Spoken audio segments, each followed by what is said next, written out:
Long before foreign cannons thundered across the Atlantic, before distant empires even knew this land existed, an ancient world flourished in sacred silence. Here, the land that would one day be called Igbo land breathed with its own rhythm, a rhythm older than memory itself.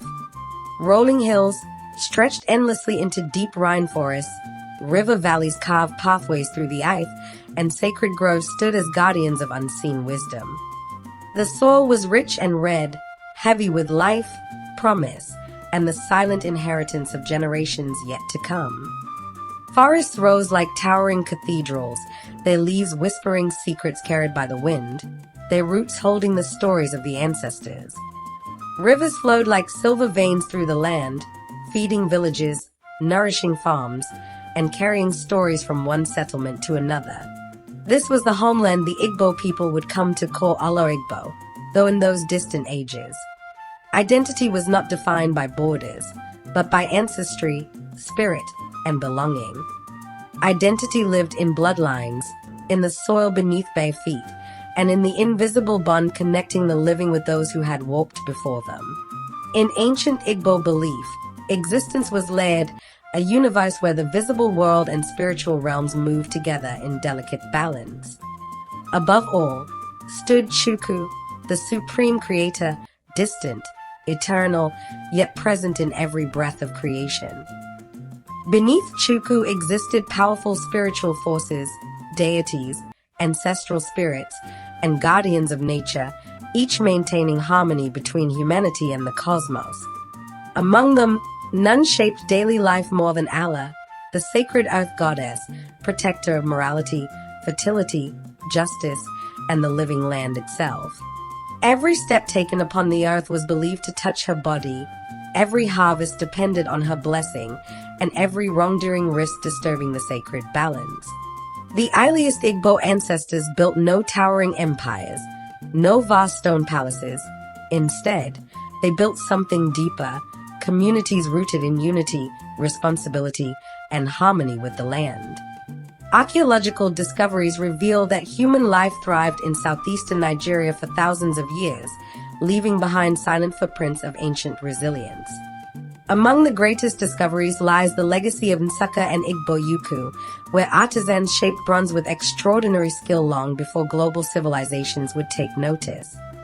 Before bronze brilliance, early Igbo families formed small settlements, villages bound by kinship, survival, and shared destiny.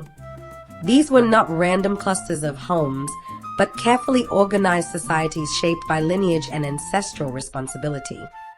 At the center of Igbo life stood the compound, the hulo, where generations lived together, united by blood, marriage, and communal duty.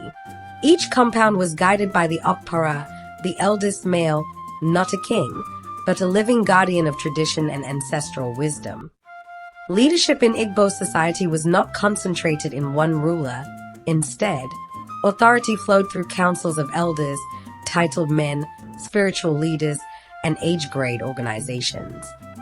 Decisions were made through dialogue, debates held beneath great trees, and voices heard until unity was achieved. In this society, prestige was not inherited through divine bloodlines. It was earned through achievement, wisdom, courage, and service to the community. For the Igbo people, farming was not simply survival. It was a sacred partnership between humanity and the earth goddess herself. Yam, the king of crops, symbolized strength, discipline, and divine favor, shaping both economic life and social identity. Harvest season transformed villages into celebrations of gratitude, filled with feasts, music, rituals, and communal joy.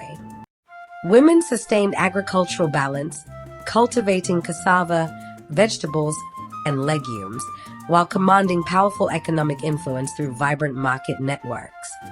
The surrounding forests were never empty wilderness. They were sacred archives, filled with shrines, medicinal plants, and spiritual pathways known only to the initiated. In Igbo cosmology, death was not an ending. It was transformation, a passage into ancestral guardianship. Families honored their ancestors through sacred shrines, offering food, prayers, and libations to maintain the bond between generations. Dibia, spiritual healers and diviners, bridge the visible and invisible worlds, diagnosing illness, guiding decisions, and preserving sacred knowledge. Across Igbo land, communities honored powerful deities like Allah, deity of the earth, Amadioha, deity of thunder, Ikengha, deity of achievement, Agwu, deity of healing, and Ayanwu, the radiant sun of truth.